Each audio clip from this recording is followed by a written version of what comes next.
Source. I'm your host, Joshua Werner, and I am so glad that you are here with me tonight because we are bringing out our second guest.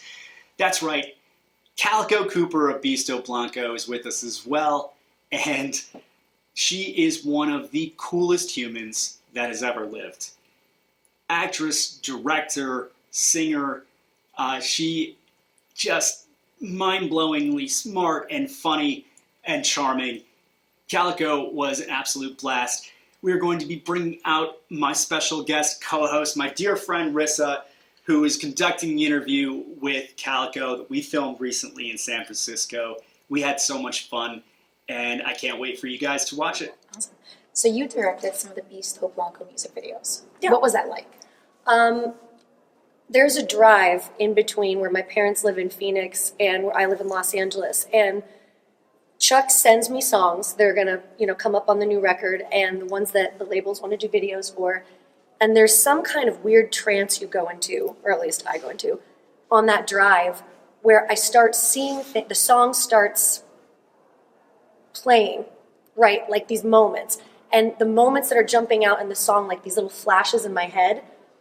As the drive goes on, repeat, and all of a sudden, almost like a comic book, these still images of, the girl's running through the desert in her nightgown, and I notice that she's bloody. Why? Why doesn't she have shoes on? And so then my brain starts putting it together, and the song is just sort of like this supporting aria of like this story, and he never said, oh, it's about this or it's about that. It's just how it strikes me to hear. And I remember this one song, The Seeker, one of the favorite videos I ever did, is I just rented an old Western town because I was driving through the desert and I just saw this girl and she was running through the desert with no shoes and this like bloody long nightgown, and I'm going, I want to know everything about this, right? And the song supported it. And so doing it like that, these guys are so great. They don't say no, like Chuck said. I go, I have this idea, you have to go with me on this, okay? She's shoeless, she's bloody. And they're like, okay. And so far, no major whiffs.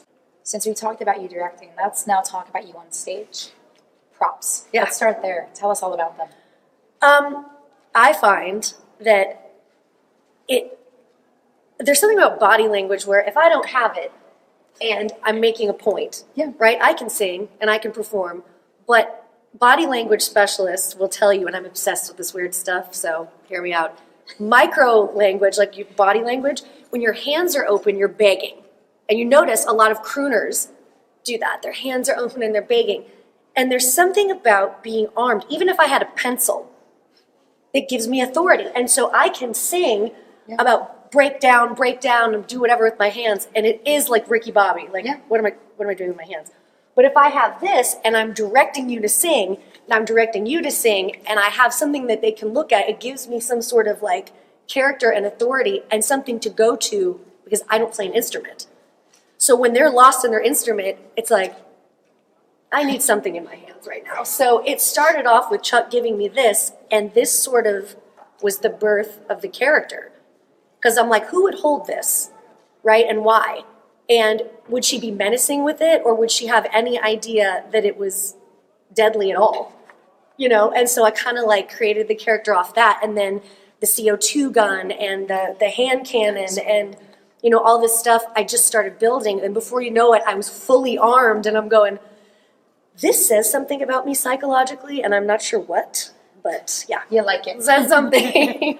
Have you ever been injured on stage? Indeed, yes, a couple of times. The more free that you are with these things, you'll find that these guys never get hurt, right? So no, because I'm not going to watch. If I'm going to have a bat, I'm not going to be like, okay, sorry, excuse me. Like, I know how far I can go with this, how close I can get to you, you know what I mean? Like, I will never, and I won't hit you. I will not hit you. I was like, you're like, please, God, don't.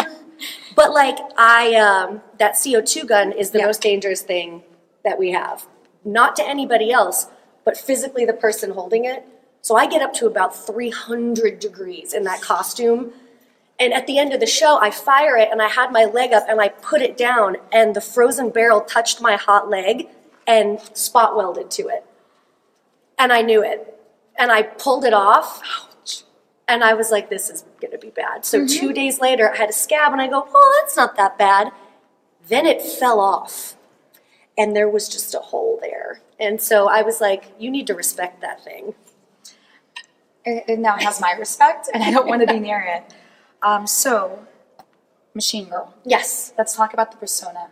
Okay. Tell us all about who she is.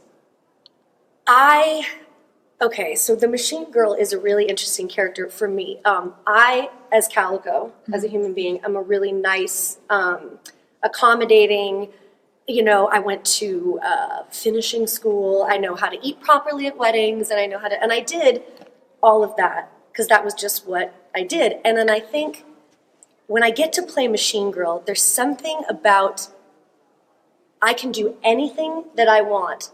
I can be anything I want, and she tells me kind of where we're going. The show's never the same.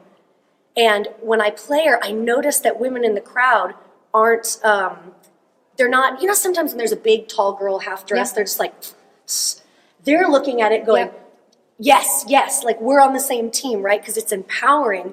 It empowers me. I feel like it empowers them. There's enough tongue in cheek in it to be like, we all know that this is who we wish we could be in these moments. You wish this person could walk into your bank and be like, not today, bitch. But you can be in this world. We can all be this character. And this is just like, if you closed your eyes in a dream and woke up in your crappy boss's office, what if this was you? You know what I mean? And that's kind of like where the genesis of it started. And now I just kind of let her do what she's going to do. And it's sexy and it's fun. But more than anything, and I don't even know why I do it, at random times during the show, I'll just yell at the top of my lungs because I feel like this almost like energy burst coming out.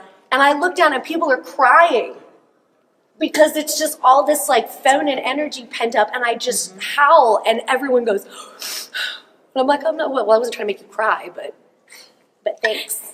It's like, sometimes people have to cry. Yeah, it's all about the big release. Awesome. Well, thank you very much. Thank you.